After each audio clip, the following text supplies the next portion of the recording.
Good evening, everybody. Welcome to the Focus TV. We're so happy to be back with you this week. Joined as always by Octavia Wyatt. We got Raymond Lyons, Cardell Dudley Jr. I'm Wilson Tarpe Jr. And again, welcome to the Focus TV. We got a lot to get through. As always, we got the playoffs starting, the NBA, WNBA, like literally officially reached. We're on the other side of the halfway point. So we're starting to see some separation there. Octavia's gonna let you know what's going on in training camps. Some news for the Washington football team. I got some news for my team. Everyone's hurt already. Another year with no wide receivers, so that's gonna be fun. Cardell got an update on another showcase this weekend, and Jamal Haver's back with the 9450 breakdown. But we're gonna get started with the NBA. But Cardell, I know the Wizards had something going on today, so the floor is yours. Tell everybody a little bit of what you took part in today. Today was basically the exit interview for Scott Brooks. Tomorrow, Tommy Shepard will be on. Just kind of, touching on the season, which everybody knew going in was going to be a rough season because it was a season on development. Obviously, John Wall, recovering from Achilles tear. And it's going to be Brad Beal, first round pick Rui Hachimura, and rotation of players on that roster. And, it was interesting, but Scott Brooks looked like he's in great spirits. He understood what it was. So I think, being a veteran coach, he kind of paced himself. But all in all, I just, took some notes of some key points that he wanted to touch on from this season.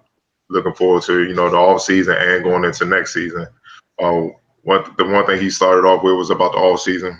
He said we still don't know when the next season will be. Obviously, as the season is trying to finish. They don't really even know the totality of the off season, let alone when the start of next season will begin. We know the lottery is Thursday. The draft is in October, and then free agency after that. We have a lot of work to do. But right now, we're all guessing right now. So that's all he could really touch on as far as, the off season and, everything that goes with it. On the state of the roster, he said we got a pretty good idea of the players and who they are and what they can become. Not one player is a finished product. We're going to continue to demand that they work on their game. They got experience playing different roles without, Brad, Bill, and John Wall, and he looked at that as a plus. You know what I mean? So if they get called on for the guys that will be here next year, that's up in the air, obviously. If they can get their number called to have to play that role, they will have experience doing it with better talent around them, obviously, with John Wall, Brad, Bill, than what they had to deal with this year, where it was just like going in, try to figure it out in a sense. On John Wall returning, he said obviously it'd be a great luxury to have John.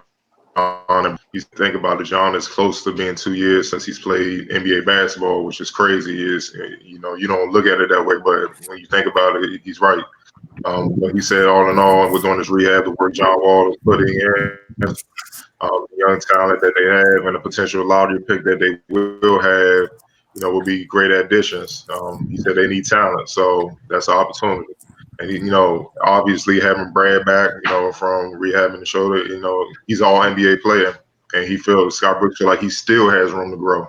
So if Brad Beal still has room to grow, he keeps getting better, and, that's a scary sight. And obviously you can see throughout the playoffs, a lot of teams are, led by their backcourt. So, the Wizards are in good shape in that department. As far as Rui, he said we would look at Rui playing some small forward next season, and Thomas Bryant kind of being a stretch four instead of the five next season. He said Thomas surprised them being able to defend smaller guys and pick and roll situations from the perimeter. That wasn't something he was really called on, to do in the last year or so. And he said that definitely excites him. But like he knows, especially you, Wilson, Scott Brooks is big on improvement. So with that being said, if he plays centers next season, you want to hold it down like he has for the last couple of years when he was healthy. He was asked a funny question on his evaluation of his coaching. He said, I have to get better. I have to work on better the team. This year was unique due to the pandemic. I don't know. I would say basically incomplete. We knew it would be a challenging season before the pandemic came, but all in all, he said, I never really grade myself, but I always look at myself as I need to improve, and that's the only way he feels you should look at yourself as a coach. More on Rui, he said Rui had a big impact coming in as a rookie. That was a hell of a great of addition. Tommy Shepard definitely got one with him. Tommy has been, he said Tommy has been following Rui for quite some time, basically over the last couple of years at Gonzaga. He said we earned everything he got. He earned that starting spot and he delivered. He said I saw Rui. He said he saw the game slow down for Rui and saw a more confident player as the season progressed, especially in the bubble. Even though they struggled, Rui, you could just tell he knows what he can do and what he should do now compared to early in the season when he was just trying to figure things out. He said he has room to grow. And the thing Scott Brooks wants to see him get better at learning how to score in different areas on the floor other than just post-ups and three-pointers. He said he needs to work on moving without the ball and scoring that way. Obviously, with John coming back, he's a good lead passer, and Rui won't have the ball in his hands dribbling as much anymore. So, Scott Brooks is already thinking out the box ahead of time. They're like, yo, you're going to need to learn how to move without the ball because John will find you. You're going to have to put the ball in the hole that way. As for the draft, he said Tommy has done a tremendous amount of work evaluating players for the draft. So it'll be nice as far as the Wizards potentially moving up in the draft when the draft lottery happens. But wherever we land, he said he feels confident they will get a talented player. He said, I'm confident that Tommy Shepard will get the right fit for our team. And the weaknesses of the team that he definitely want to see get better overall, he said we need to get better defensively. We need to be better at rebounding. We need to be better at rim protection. And we need to be better at rim altering within our team. That's something they're definitely going to look to address in the all season. The biggest challenge during the draft process he touched on was they can't bring guys in, to see them firsthand and work them out. So now film and that eye for talent, a lot of scouts and front offices will definitely be put to the test from this Thursday on because he didn't sugarcoat it. He said we need talent, we need depth, next year because. He said, basically, you can see in his tone that he's not trying to have another year where we're developing. He's trying to go for wins next year, get back in that playoff mix. So, they're going to be on it this offseason. And as far as the last thing, the plan for John Wall, he said, I would keep in touch, obviously, through text and phone. We would have video of some of his workouts. He said John is excited. Last time he talked to him, he said he looks great and he's grown as a man, obviously being a father. Being a father brings balance, and Scott Brooks said he believes balance makes you better as a player. It's hard to believe, but he's still only 30 years old, and he hasn't had a lot of minutes on his body over the last couple of years, so he will be fresh and ready to go. He said Tommy would probably go down and see John before he does, because it's a quick flight from the area to, John be back and forth to North Carolina here. So, but other than that, man, it's just, working and getting ready for whenever next season. Because for the major topics that he touched on, during the exit interview. All right. Sounds like some quality information. They're definitely going to keep eyes on how, this unorthodox offseason plays out. Like you said, we have no idea what next season is going to look like. Offseason already looked like it's going to be crazy. Other leagues have already gone through similar things with, everything kind of being virtual, but it's still different. Like you said, it's going to be crazy where you can't bring folks in to work them out.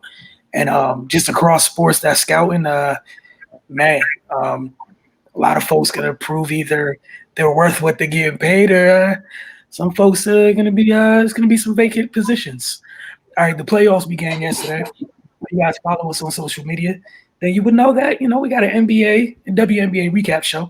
That being said, we talked about the first day of playoffs last night. Tonight, the games, game 3 is going on at this minute. We got the 4th game starting after we get off air. Earlier today, the Magic beat the Bucks 122-110. Vooch went for 35 and 15. Markelle had 15. Jimmy Butler and Dragic combined for 24 in the 4th. And they lead the Heat past the Pacers 113-101 as both the Magic and the Heat take 1-0 leads in their respective series. So before we move on, just want to get you guys quick thoughts on today's action. We can start with you, Octavia, then Ray, then Cardell.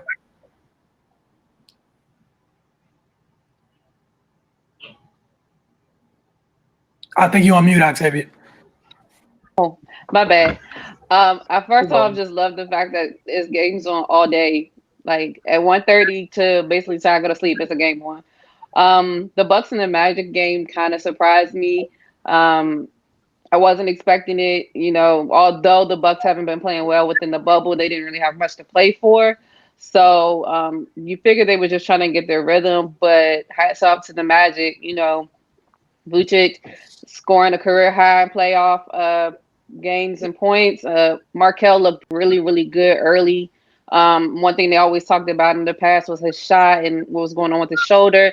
He looks like he's come a long way since then. So they look good, and Evan Fournier didn't even really have a great game until the end of the game anyway. So they get him more involved. Who knows? But they were able to control Giannis and keep him at bay. And again, like the playoffs last year, it's like a team showing the blueprint of how to stop Giannis. So we'll see if that continues, or if there's a wake up call for the Bucks. For the second game, the second game was the Pacers and the Heat. Excuse me. I was impressed with the Pacers being able to stay with the Heat, especially with Victor Oladipo going out with like 3 minutes left in the first quarter. He got scratched in the eye and didn't return. So hopefully they're able to get him back because they're going to need him if they're going to try to really finish out the series. But the Pacers played well. It was a tough game. We expected for this game to be tough. They're kind of evenly matched. So I wasn't really surprised that it went either way. I'm just looking forward to the next game for them. All right, right. Yeah, the Bucks they got some figuring out to do. They came into the season, highly touted, went through the regular season with the best record. But I don't know, man. Like, Giannis, he stats wise, he had a monster game, but like Octavia said, it wasn't one of his, one of those signature Giannis games where it just feels like he's dominating and sucking life out the other team. The numbers are good, but if you got to work hard for it, then and the other team gets the victory, then what are we really talking about here? But Magic looked good, taking nothing away from them. They worked the ball around. Vucevic, he did his thing. He took Brook Lopez down, man. But yeah, Magic gonna be a tough out. We talk about on the other side with Portland not being a typical 8 seed. I think the Magic are better than your normal 8 seed team, and they're not even whole right now. So yeah, hopefully this was the spark the Bucks needed to to come out in the next game and try to gain some ground in this series. But they're gonna have to earn it. As far as the Miami Pacers game, that pretty much went how I expected to go. It was unfortunate Vic got injured, but I think Miami's the better team, and I expect them to win that series. I think it's going to be a good series, though. No, not saying the Pacers are just going to lay down, but then Miami with Jimmy Butler leading them, any team he's with, he just gives them a certain edge if he's allowed to be the leader and the front guy. He's had some situations in the past, with Minnesota and Philly where, of course, Philly, they got the other two talented guys, Embiid and Ben Simmons, who are, the de facto leaders of the team. And Jimmy's just kind of the loud guy in the background, but it seems like he's got these young guys behind him. They're following his lead. They've kind of adapted some of his personality. So yeah, I'm looking forward to what they got in store as well. All right, Cardell. The Bucks came out flat, but I think it's for me it's just kind of lazy to kind of look at Giannis all the time.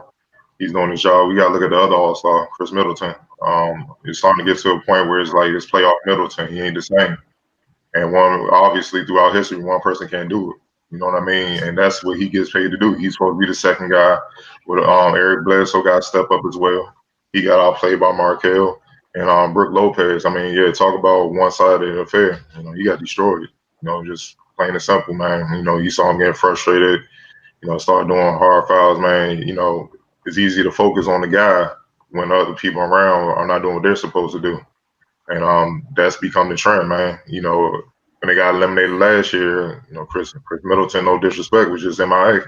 He ain't the guy. So we all know they're supposed to compliment Giannis because his weakness is shooting. You know what I mean? He's not a great shooter.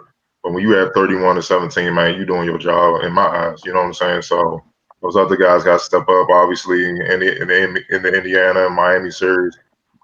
Vic went down, that took the air out of him, and the Heat did what they're supposed to do. But I agree with you, Raymond. I feel like Miami's just a better team, tougher team. Jimmy Butler did what he had to do. He had to close. I mean, he closed in the fourth quarter. I think he scored 10 of his, what it was, 28, and, knocked that out. Right now with the game with Houston and, Oklahoma City, a lot of people thought it would be closer. I don't think so because Eric Gordon is back and people not paying close enough attention to that addition. I know Russell's not there, but, with Eric Gordon back, being the shooting scorer that he is, that's a problem, especially in this series. And then obviously when Russ does come back during the series, they're gonna be held to do it for anybody. So that's just my take. It's only one game. I'm not gonna react, but we need Chris Middleton to be the all-star that he is, man, and stop disappearing in stretches during the playoffs. All right, moving on to the WNBA, right? Floor is yours. Oh, buddy, man. Like you said, we officially at the halfway point. Went by kind of fast. Like, it seemed like they just started. But here we are, about 11 games in for most teams. Just some national news. Player of the week for the Eastern Conference, DeWanna Bonner. She's been on it all season. I know Connecticut, they struggle early, but they starting to kind of find their footing, and people are starting to walk into their roles.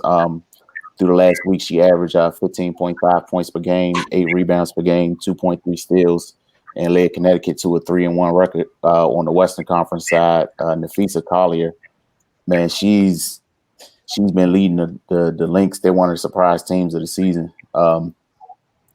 She averaged 18 points per game, 13 rebounds per game, and 3 assists last week, leading Minnesota to a 2-1 record. Also, with Sylvia Fowles going down, she had to kind of go back to, what she did last year, is a little bit of playing out of position, but, she's answered the call and she's made up for that difference a little bit. And she's made them viable and tough in the paint.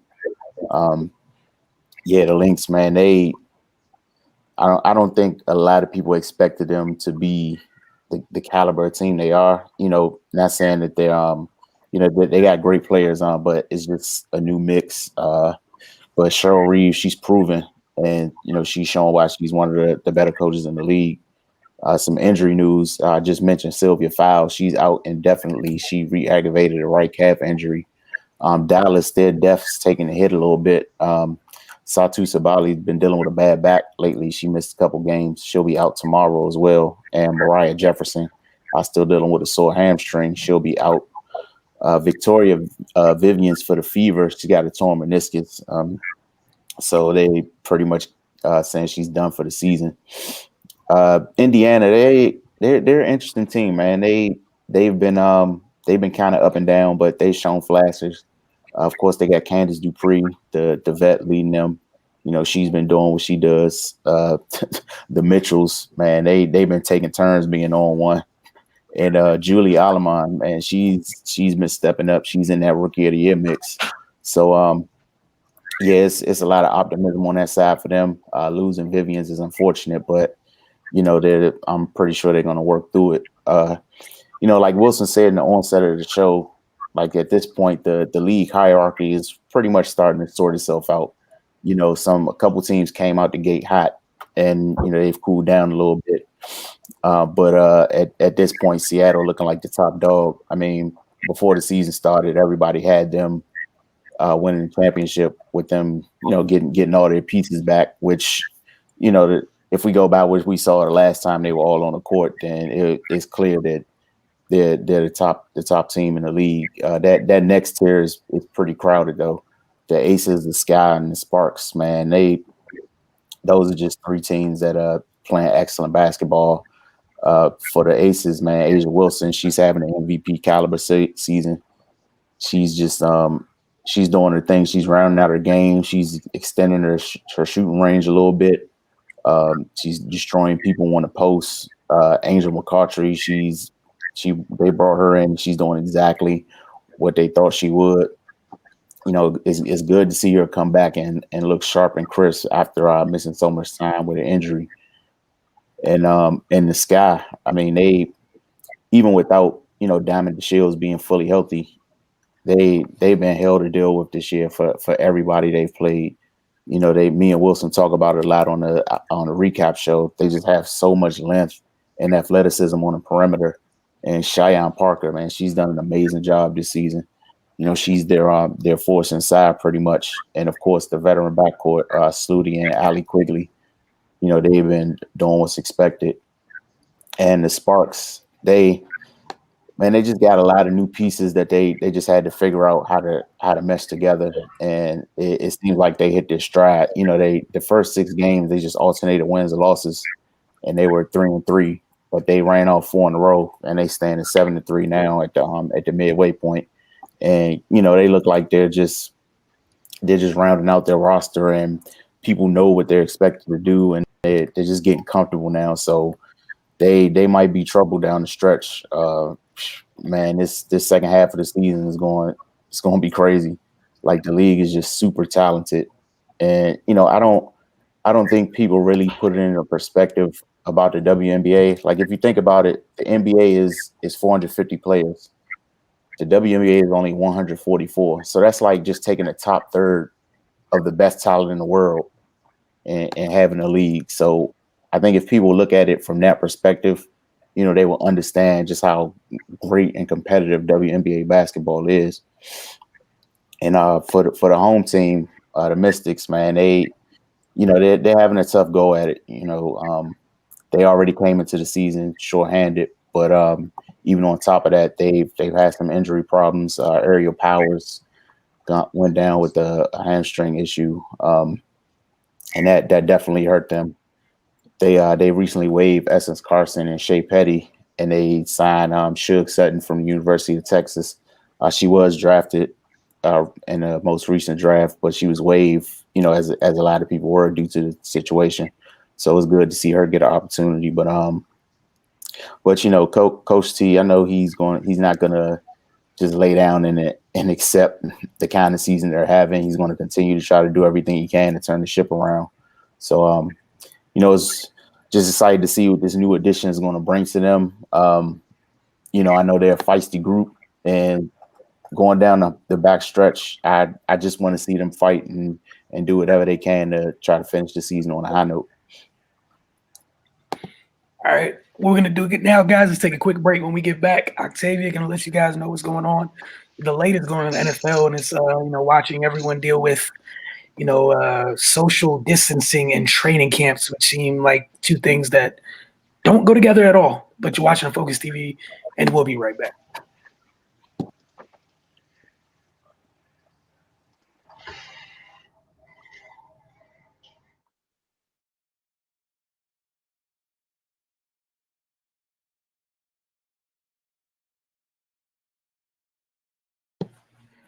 Welcome back to the Focus TV.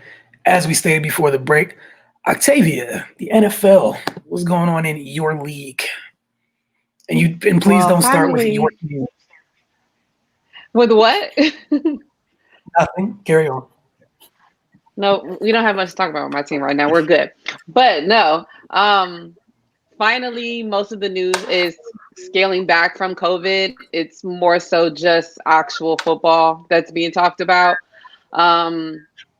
Training camps, of course, have already started. Monday was the first day of padded practices for most teams, which was good and bad. But before getting to that, there were a couple of tight ends that got paid this week, and they are basically the top two tight ends in the league, in George Kittle and Travis Kelsey.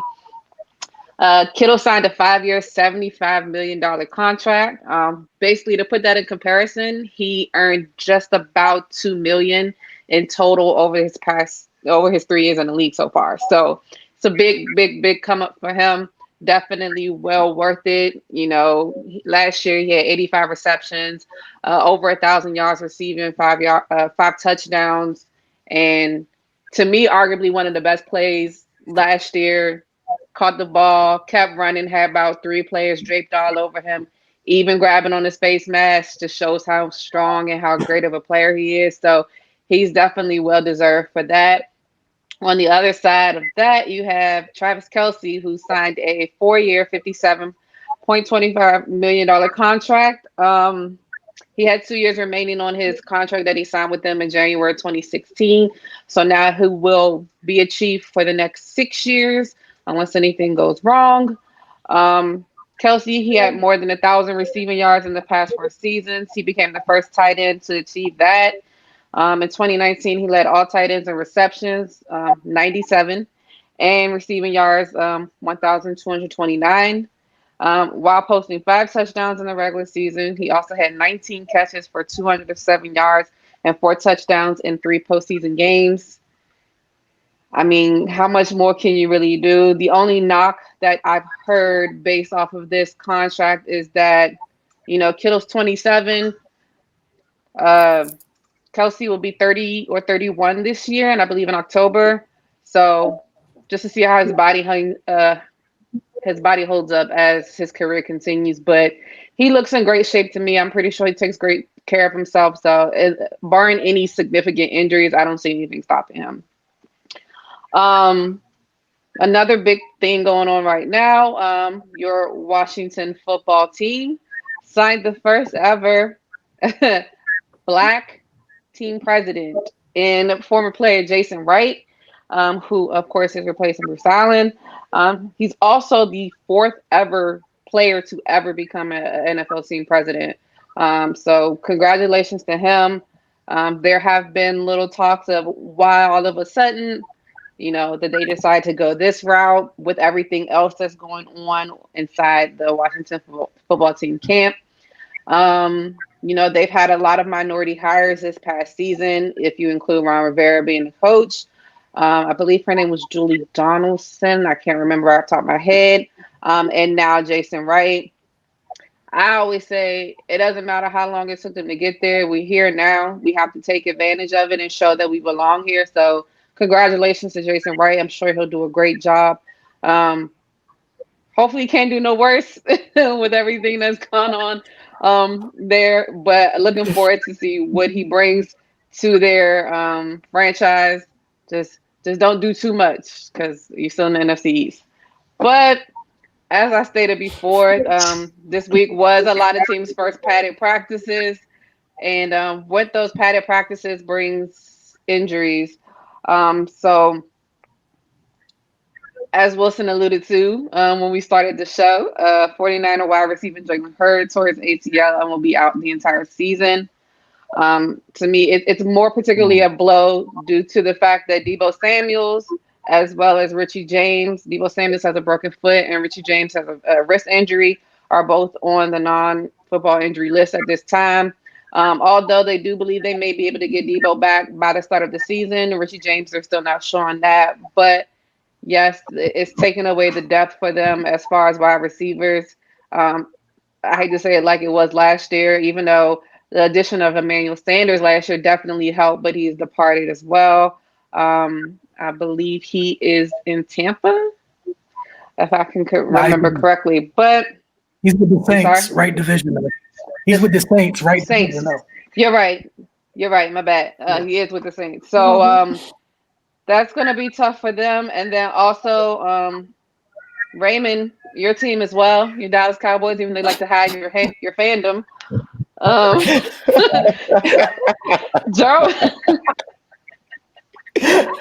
Gerald McCoy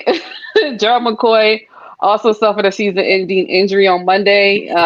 He ruptured his right quadricep. They did just sign him to a 3-year, $18 million deal. So that's definitely tough for them. They were building up a great defensive line. They got Everson Griffin, Alden Smith is back, of course, DeMarcus Lawrence. So still a big blow, but I feel like they'll be able to recover from that. Last but not least, my team, we did also have a slight injury. Javon Hargrave suffered a pectoral strain. When it was first reported yesterday, they said he would be out for multiple weeks. As of reports today, there is a possibility that him, as well as Derek Barnett, who's been out as well with a high ankle sprain, both could be ready for the first game of the season. So hopefully, there aren't too many more injuries that are going on in the league with the first padded practice. But to me, this just proves to the reason why the players didn't want to have preseason games. They need time to get their bodies in shape. And as we see, even what they're doing now is still kind of hard with so many injuries happening this fast. Like I said, padded practice just started Monday, and we already have at least a list of 4 to 5 people who are out indefinitely, with injuries. So hopefully teams will be able to keep their players in great shape, and those strength and conditioning coaches, earn their money this off season and this preseason during training camp. Yeah, it's rough out here already with these injuries. Yeah. And just real quick, because I saw some of y'all fans, y'all are wild. This is the other thing where some folks forget. Like, I know some folks wonder, they don't care about OTAs and things like that. That's what the NFL missed this year. Having those organized team activities spaced out, you kind of ramp everything up slowly. Those weren't available, and here we go. Kind of like it's one of those things, we've talked about in the past, regardless of sports, especially now with this pandemic, because so much of the league years are getting altered. No matter what type of shape you keep yourself in, it's still not the same as actual game shape. It's not remotely the same.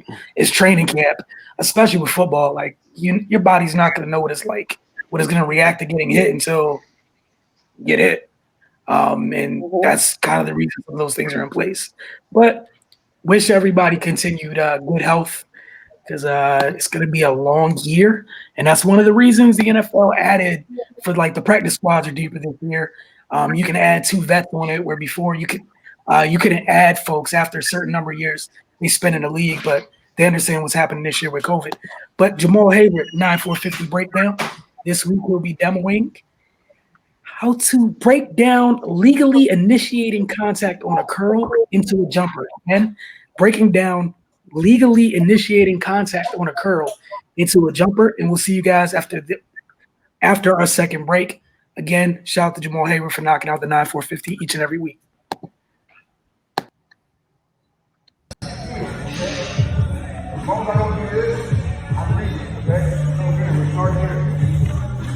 Here, I'm all back. That's what I want. Initiate that contact. So here, we're gonna walk through it. So I go back, stop. Here I go. Stop. Okay? We're gonna go over the other option. We're gonna go over the same initiate contact that goes there too. Okay? So we're starting here right now. Okay?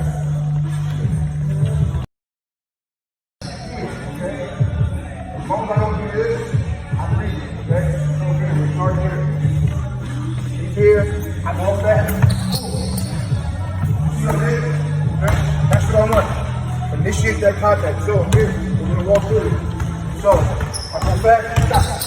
Here I go. Stop. Okay?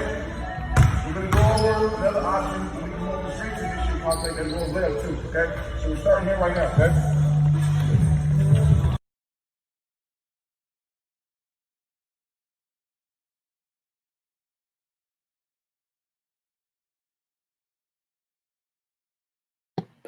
Welcome back to the Focus TV. And once again, say thank you to Jamal Hayward for knocking this out mid-pandemic each and every week. The consistency is truly valued. All right, now we're going to move on. Cardell, another weekend, some more time spent in the gym. This week, again, you're at I-95 Coalition Basketball Showcase. The second week, who stood out to you, sir? All right, for those that may not know, the I-95 Coalition Basketball Showcase is it's for select AAU programs from Maryland, DC, Virginia, and Philadelphia. They come down here to St. James every weekend, Springfield, Virginia, to square off. The event is hosted by Team Durant in St. James, and it's a tournament-style showcase that will be held every weekend throughout August, and will conclude Labor Day weekend with the champion. Obviously, the objective is to give players, all the participating programs as much exposure as possible to lessen the blow of, not having regularly scheduled circuit and showcase games that will have happened during the summer because of COVID. It's live streamed for the most part by Baller TV to try to give more coaches across the country access to see what's going on. But with that said, let's take a look at who shined in the second week. For me, starting off, Favor Ari from Bishop Mcnamara, played for New World, 6'10" center. He's the class of 2022. He's seen as the top-ranked player locally in the 2022 class. He got off to a slow start. The district did a good job of, going after him with intense swarming defense. Yet, when he found his groove, Ari helped spark a 19-0 run that blew the game open for New World. Ari posted a near double-double with 15 points, so 7 to 9 field goals, 9 rebounds, and 3 blocks. But it was the many shots Ari altered that changed the direction of the game. The district, hung with him for about two and a half quarters. But in that second half, the third, he made it very difficult for them to get easy basket. He's an elite rim protector. He's a good rebounder and a solid scorer inside. And obviously, when you add that with his size, athleticism, and length, it's easy to understand why he's seen as the best prospect in the area by most scouts. Devin Caesar, plays for St. Stephen, St. Agnes, another New World kid. He's a 6'1" guard in the 2022 class. Ultra aggressive, athletic, and fearless. Scoring guard shine for New World in the win over the District Basketball Club. Caesar posted a game high 17 points on strong drives to the basket, mid-range shooting, and nice transition threes. Caesar, although a streaky shooter, can put the ball in the cup at a high rate and carry the team offensively when he gets in the rhythm. Next player up is Tyson Commander. We had him on a guest recently on the show. John Carroll guard, plays for Team Mello, 6'3", in 2022 class. As you can see, that 2022 class is loaded. Commander may be the best shooter in the showcase, hands down. When what you're shooting when you see one. When the ball doesn't touch rim from any range and you pulling it up contested, that's what he does. The scary thing is he's an all-around basketball player with that elite skill. So it's not just he's one-dimensional. He's an all-around player. Commander shot the leather off the ball from deep, going 4 for 7 to post 16 points for the game. His shooting opened things up for his teammates to have room to operate offensively. The gifted guard should continue to have a major impact for Team Mello as the event continues. Next up is Ryan Cornish from Sidwell, France, plays for the District Basketball Club. He's a 6'2" guard in the 2021 class, so he's a senior. Cornish once, to me, he stood out in week 1, but he was even better in week 2 for the District Basketball 17 London Club. He scored efficiently in a tough loss to New World. The thing that makes Cornish special is the thing we talked about last night with Luca. He's poised and he's savvy. He's not the most athletic player on the floor, even though he does have athleticism, but he knows how to get to the spots. He know how to apply the 3-speed, which a lot of players his age don't. They just either fast or slow. He knows how to go from slow to fastest and mix it up to keep defenders off balance. He finished with a team high 15 points on 5-8 shooting from the field, 2 for 4 shooting from 3-point range in 19 minutes. For most of the game, Cornish was the only consistent offense for the district. And when New World put quick defenders on him or threw traps at him, he calmly adapted, got to his spots, and knocked down shots. Cornish has emerged as a go-to scorer for the district, and he's one opposing teams must account for, as his showcase progresses. Another player is Nick Evans from Gonzaga College High School, another district player. He plays forward center, 6'8", in the class of 2022. Evans made strides for the districts in a close loss to New World, 16 and under. He went to work inside, finishing with the team high 16 points, 5 rebounds, and 3 blocks on 8 of 11 shooting from the field. Evans scored inside with both hands. He ran the floor well. He altered shots and defended guards out on the perimeter very well. When Evans is aggressive, he's a totally different player. If he remains aggressive, it changes the dynamic of the District 16 and other team moving forward. Next up is Brian Freeman from Huntington Prep. New World point guard, 17, another point guard, 6'1". In the class of 2021, he's a new George Washington commit, so I'll see a lot of him soon in the next year or so. Freeman was unstoppable throughout New World's win over the District 17 and under. His combination of speed, quickness, ball handling, shooting kept defenders from the district all balanced all game long. Freeman scored at an efficient rate. on pick and roll action, spotting up from 3-point range, and in transition where he was a one-man fast break. As devastating as Freeman was offensively, he was equally as impactful defensively. Freeman suffocated the district guards, forcing numerous turnovers and helping hold them to 18% shooting from deep. The George Washington commit finished with the game high 20 points, so 6 of 12 shooting from the field, 4 for 8 shooting from deep, and 4 for 6 shooting from the free throw line. Next up is a kid that people should get very familiar with from Team Richmond, Khalid Kenny. Plays for Douglas Freeman High School, 6'6" guard forward, 2021 class. He's probably out of everybody who's, I guess, got on everybody's radar. If you had to pinpoint a player, he's the player. He's continued his eye-opening run from week 1 with the 18-point game-high 9-rebound performance against a well-coached Philly Pride team.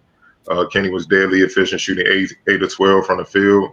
The 6'6" wing is extremely athletic, has a college-ready body, and always plays with a high motor. You don't have to coach effort and energy with him, which helps him win battles against players twice his size often. Next up is Stephen Mitchell. This is a bad boy right here. Wilson High School, plays for Philly Pride. In point guard, 6'2", class of 2021. He's a Marquette commit. He showed not just how talented he is, but how tough he is. Mitchell against Team Durant had a nightmare first half shooting the ball. He shot 1 for 10 from the field, only had 4 points. And at the half, Philly Pride trailed Team Durant 32-23. In the second half, he showed why he's going to Marquette on scholarship. He exploded. He scored 14 of his game high, 18 points on 5 of 8 shooting from the field to lead Philly Pride to a comeback win over Team Durant 60-52. Mitchell was phenomenal in the second half and showed why he was such a coveted prospect. He completely controlled the game on both ends. And keep in mind, he was going back and forth against Team Durant's point guard Jalen Worley, who's committed to Florida State. He controlled the game on both ends. He made clutch plays after clutch play to pull off the win. Mitchell has all the tools to be a standout floor general at the collegiate level and possibly beyond. He reminds me a lot of Fred VanVleet. That's the type of game he has, man. He might be a little bit bigger, but he has that game and that tenacity and that toughness, as you expect from Philly guards. Next up is Christian Watson. Plays for St. John's College High School, Team Durant wing, 6'6", class of 2022. Long skill athletic wing, was the only reliable offense for Team Durant. A 7-point loss to Team Mello. Watson scored in transition, knocked down 3 of 10 from deep, converted all 4 of his free throws and finished well off the bounce. He's also a rangy versatile defender who can defend the 1 through the 3 and some 4s effectively. Watson finished with the team high 21 points of 7 of 16 shooting, 4 rebounds. And last but damn sure not least, Cam Whitmore, our Bishop Spalding High School, Team Mello wing, 6'6", class of 2022. One where I could describe his performance was dominant. 6'6" junior, he put on the show above the rim. He finished with 24 points on 11 of 15 shooting from the field, 6 rebounds, 6 steals, 3 assists, and 2 blocks to lead Team Mello to a 62-55 win over Team Durant. Whitmore was honestly a man amongst boys all game long. Team Durant struggled keeping Whitmore out of the paint, where he exploded to the basket time and time again to score inside. He was active defensively, anticipating passes from Durant's guards, resulting in timely steals, while also using his off-the-charts athleticism to block and alter shots at the rim. Whitmore is a more consistent jump away from being an undisputed top player in the area, and it wouldn't be close. Man, it sounds like the class of 2022 is on its way. Yeah, they loaded, man. They loaded. Like, really loaded. All right, folks, again, if you've been following us on social media, you guys would know season 11 of the Pitts League starts this week. We will be broadcasting the primetime games every Friday, so make sure you check that out, and we will see you guys then. All right, Cardell, we got time for a rapid-fire question, man. What you got for us this week? This one is for you, especially. Oh, my goodness. For the real Patterson. You said Mitch Trubisky. Right. You said Mitch Trubisky looks like a whole new player. Wide receiver, running back, kick returner. He only spent last year with Trubisky, but he was high. He has high praise for Trubisky about how he looks so far. He said he actually looks like a whole new player. I just see it in his eyes each and every day. He's got that fire on him. That's what we need out of quarterbacks. That's competition and brings the best out of everybody. So I'm excited the way he's handling things, I feel he's been more of a leader. Last year, I didn't feel like he was that guy, but this year he's taking over. He wants everybody to know he's that guy, and we can come to him when we need something. He's doing a hell of a job with it. He opened Monday's practice as the first team quarterback, but Nick Foles got the initial crack on Tuesday as the team continues the competition that Nagy said is not going to end in the immediate future. So, Mr. Wilson, we're going to talk with you about one of your favorite players in the NFL. What do you think about what he said about, Mr. Trubisky? Why y'all laughing, man? Look, I'm going to take the most mature route I can take. So I'm happy that Mr. Patterson. I'm happy that Mr. Patterson feels that way. He's entitled to feel however he wants to feel. He's one heck of a teammate. That's one heck of a teammate right there. That's not my quarterback, not my problem, man. So go ahead, Octavia. I was gonna say he sounds like his hype man. Like, oh, he looks amazing. Like, what is he supposed to say? He looks terrible. I don't want him to be my quarterback. Like, I just feel like we've heard the same things about Mitchell Trubisky every year. Oh, he looks so great. He's going to take us all the way. It never happens. So, again, like Wilson said, not my quarterback, not my problem. But I will not be surprised if Nick Foles beats him out for the starting position.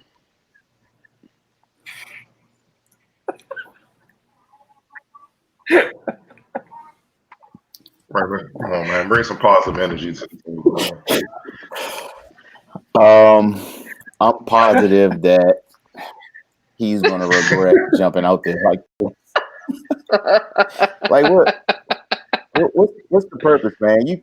You could be complimentary without, pouring it on like that, man. Just say you look good, man.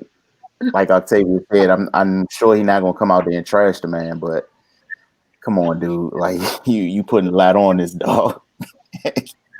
And when he come out week 1 and throw 4 interceptions in the first half, they gonna put the mic right back in your face, and then what? And be like, what did you say? Man, I'll be like, it's the pandemic. They ain't give us enough time to prepare. I would like to say, though, oh, man. All jokes aside, if Allen Robinson said this, I would actually care. I would actually take it to heart. But Allen Robinson didn't say this. Cardell Patterson now pretty much plays running back. He's a guy who's never really – he was drafted as a wide receiver, really didn't cut his teeth there. I think the Bears moved him to running back. So, I mean, he might feel that way because he's literally in Mitch's limited passing range. So, yeah, you might get targets. Check that. Again, it might make it to me. Like, Allen Robinson didn't say it. That's all I'm saying. The screen pass is getting there, man. He's like, I'm going to be open. I mean, yeah, because he can pitch it. Oh. Like, come on, man. That's man. Oh, dude. My bad, Cardell. I guess we got one more. I didn't know you really asked the Mitch. Go ahead. It was for you. I just needed some clarification. You and Octavia, I just wanted to know what y'all think, man. But it's just laughable. My goodness. It takes players time, man. It takes some time. No. Sometimes they just. I was like, how long does it take? Hey, look, hold on, man. You scout stuff, you look at stuff with the great eye. If you popped on the tape in North Carolina to watch Mitch Trubisky and didn't come away thinking that Deshaun Watson was the only reason you popped that tape on, something's wrong with you. I question your football acumen. I don't understand it. I don't understand why we're here. But again, that's what you chose. All this fun stuff in the league, and that's what you have. That's what you got. 4 years of that. Hey, man, it is what it is, man. Duke's head coach, I call him Coach K. I ain't even trying to pronounce his last name. Coach K says NCAA can't afford to again lose the NCAA basketball tournament. He said that Tuesday he doesn't think the NCAA can afford to lose another postseason tournament, which generates more than 90% of the NCAA's annual revenue. Coach K comments follow reports that the cancellation of the 2020 NCAA tournament cost the organization more than $375 million. We're the thing that the NCAA is most concerned about, because men's college basketball on the tournament pays for something like it produces 98% or more of the money for the NCAA.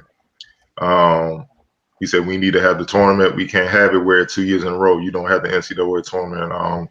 Obviously, looking at the monetary loss, what are your thoughts on his thoughts on not possibly having this tournament in 2021? Octavia, we'll start with you. People are dying. Like, we sitting there talking about how much money that don't get me wrong, I understand businesses and all that other stuff, but people are dying like at a large rate, and you're worried about something that's possibly going to happen or not happen in March, and we're still trying to make it through the rest of 2020. I get, and I do understand, starting to think about these things early, because I feel like that's where the NFL season kind of fell off, because they thought that this stuff would be done by then and they wouldn't have to make arrangements. So I get it in the aspect of him saying like maybe we need to start putting in arrangements so we can have it, but I just don't think that that's the main focus of everything that's going on. Like down the street at UNC, like the whole school got shut down because everybody got infected after like 1 week of school, so I feel like there's so many more things for people to be focusing on than if you're going to have a tournament in March when we are still in August trying to figure out if kids can even go to school in the first place.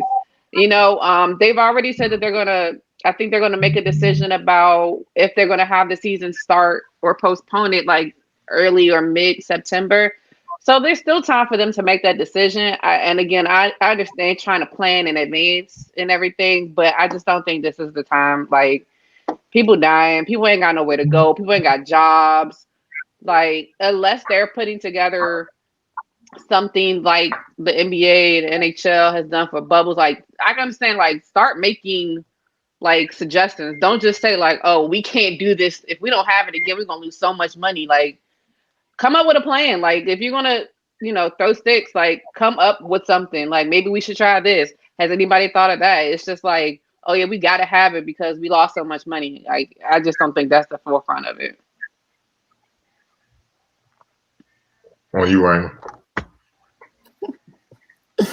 Hey, is he trying to make us feel sorry for the NCAA? He should have had a violin. I hope he's not trying to invoke empathy for them, because if that's the route, then people are not going to be on that train. They're probably more inclined to say, "We hope you don't have it."